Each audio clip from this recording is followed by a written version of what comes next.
Today I will tell you a story. Unity is strength.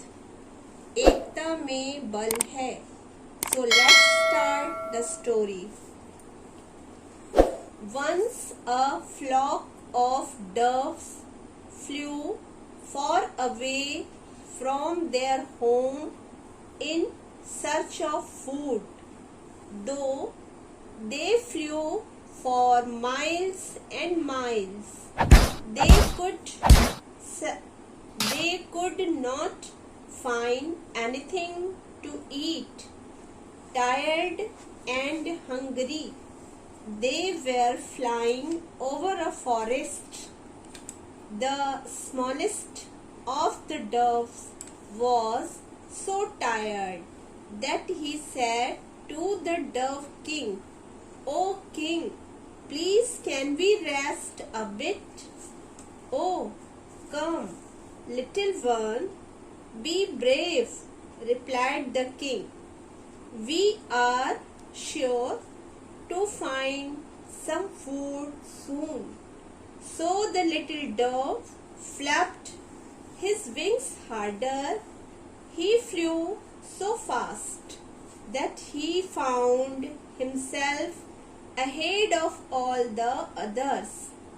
Soon he turned to them and said, "Come on, hurry up. I can see some food down there." The doves looked down and there they saw some rice scattered on the ground just below a big banyan tree. तो students अब देखते हैं कि इसका translation क्या होगा. Once का अर्थ होता है एक बार या एक समय. फ्लॉक ऑफ डव्स यानी इसका मतलब है डव पक्षियों का एक झुंड. डव ऐसे पक्षी को कहते हैं जो दिखने में कबूतर के समान होते हैं. आप इसे कबूतर भी कह सकते हैं और फाख्ता भी इसका दूसरा एक नाम है. सामान्य अर्थ में हम इसको कबूतर ही कह लेंगे. फ्लू यानी उड़ना, फ्लाई यानी उड़ना और उसका पास्ट फॉर्म है फ्लू. फॉर अवे यानी बहुत दूर से. तो इस पंक्ति का अर्थ ये है, once a flock of dove flew far away from their home in search of food. Search यानी होता है तलाश. एक बार डव पक्षियों का झुंड भोजन की तलाश में बहुत दूर से अपने घरों से उड़ते हुए आ रहे थे. Though they flew for miles and miles, they could not find anything to eat. Though का मतलब होता है यद्यपि. यद्यपि वे मीलों उड़ते रहे लेकिन उन्हें खाने के लिए कुछ भी नहीं मिला. फाइंड यानी मिलना, ईट यानी खाना या भोजन करना. Tired and hungry, they were flying over a forest. वे सब बहुत थके हुए थे और भूखे थे लेकिन फिर भी भोजन की तलाश में वे एक जंगल के ऊपर से उड़ रहे थे.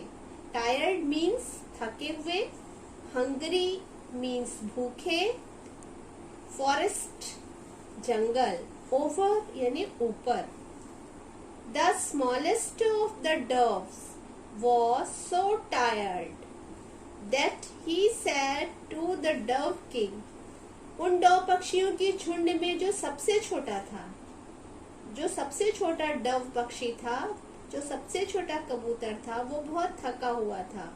तो उसने अपने राजा से कहा, "O king, please can we rest a bit."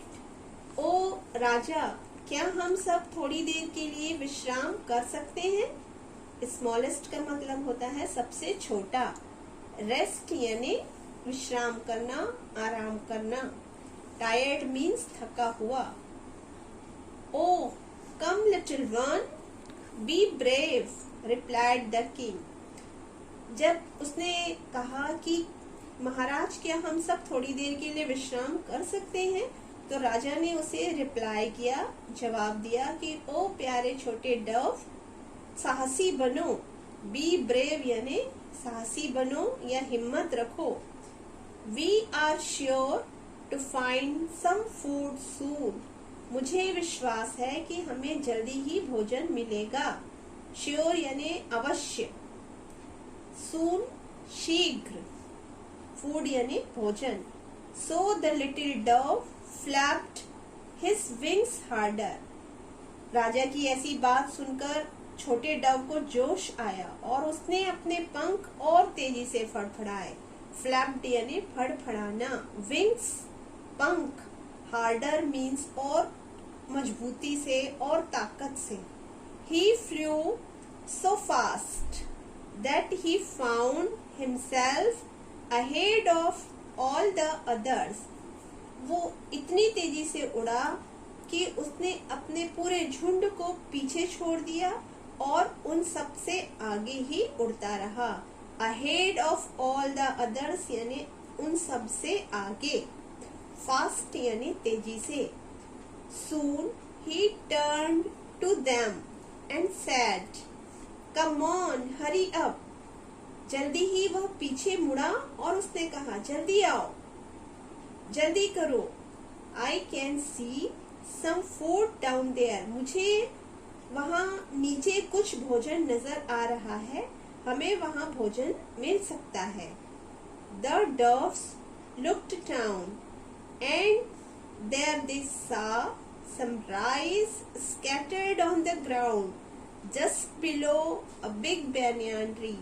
उस छोटे डव की बात सुनकर सभी डव पक्षी नीचे देखने लगे। वहां उन्होंने देखा कि बहुत से चावल बिखरे हुए हैं।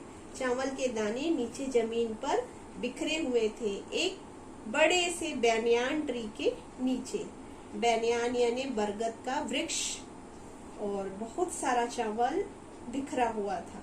सभी डव पक्षियों ने देखा। Who had scattered rice on the ground? आप बता सकते हैं कि आखिर वो चावल उस पेड़ के नीचे कहाँ से आए? उन्हें वहां पर किसने बिखेरा होगा? Come my friends, let us eat, said the dove king.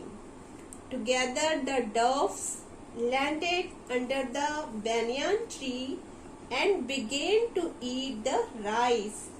Suddenly a vast net fell over them. The doves were trapped in it. We are caught, cried the king. What shall we do now? The next moment they saw a big fat hunter coming towards them. He was carrying a huge club. We must do something immediately before the hunter kills us, said the dove king. All the doves were struggling to get out of the net. How can we save ourselves? They cried.